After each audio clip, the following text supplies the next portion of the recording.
ఇక Vijayawada Krishnalanka police station పరిధిలో చోటు చేసుకున్న ఘటన రాష్ట్ర వ్యాప్తంగా సంచలనంగా మారింది. మార్కాపురంలో జొమాటో డెలివరీ బాయ్గా పనిచేస్తున్న గాదె సాయికృష్ణ మృతిపై అతని కుటుంబ సభ్యులు తీవ్ర ఆరోపణలు చేస్తున్నారు. సాయికృష్ణ పోలీసులు పోలీస్ స్టేషన్కి పిలిపించి చిత్రహింసలకు గురిచేయడం వల్లే అతను ప్రాణాలు కోల్పోయాడని అతని మేనమామ నాగేశ్వరరావు వాపోయారు. అంతటితో ఆగకుండా సిఐ నాగరాజు తమతో అమానవీయంగా వ్యవహరించారని, కేసుల పేరుతో నిందలు వేస్తున్నారని వారు ఆరోపిస్తున్నారు. ఈ ఘటనపై ఇప్పటికే బార్ కౌన్సిల్, హ్యూమన్ రైట్స్ కమిషన్ను ఆశ్రయించినట్లు బాధితుడి కుటుంబ సభ్యులు తెలిపారు.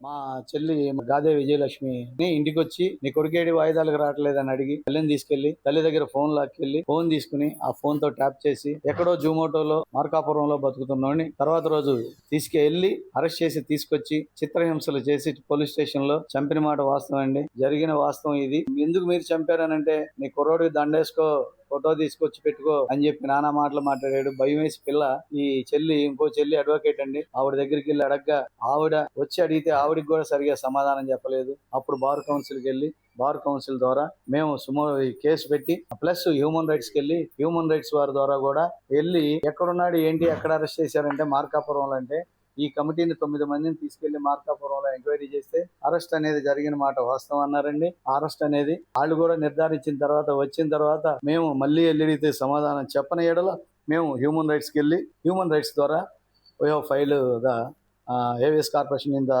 High court sir. అది మొన్న 15 పిల్లోడిని అప్పచెప్పమన్నారు. మీకు ఫైనల్ 2029లో అప్పచెప్పకపోతే రేపు 29 డేట్లో అప్పచెప్పకపోతే నీ మీద కేసు ఎందుకు కట్టకూడదని అన్నారండి. మేము కోర్టు నిర్ణయం కోసం వెయిట్ చేస్తున్నామండి. మమ్మల్ని ఇవాళ అనేక పార్టీలు వచ్చి అడిగి విచారించి మీరు వైఎస్ఆర్, జనసేన, కాపా, కమ్మ, రెడ్డి అంటున్నారండి. మాకు కులంతో పని లేదండి. అన్ని సంఘాల వాళ్ళు మాకు సపోర్ట్ చేశారు. అట్లాగే మా కాపు సంఘం కూడా సపోర్ట్ చేసింది. దీన్ని కుల రంగు పొలవద్దండి. బిడ్డను కోల్పోయి ఉందండి ఒకగానొక కులం, ఒకగానొక బిడ్డని. అయ్యా మీ మీడియా వారికి కూడా ఒకటే చెప్తున్నాను సార్, మాకు న్యాయం కావాలి. చేతనైతే ఆ బిడ్డ బతుకుంటే ఇమ్మనండి. ఇదే సిఐ గారి మీద మాకు కేసు వద్దండి.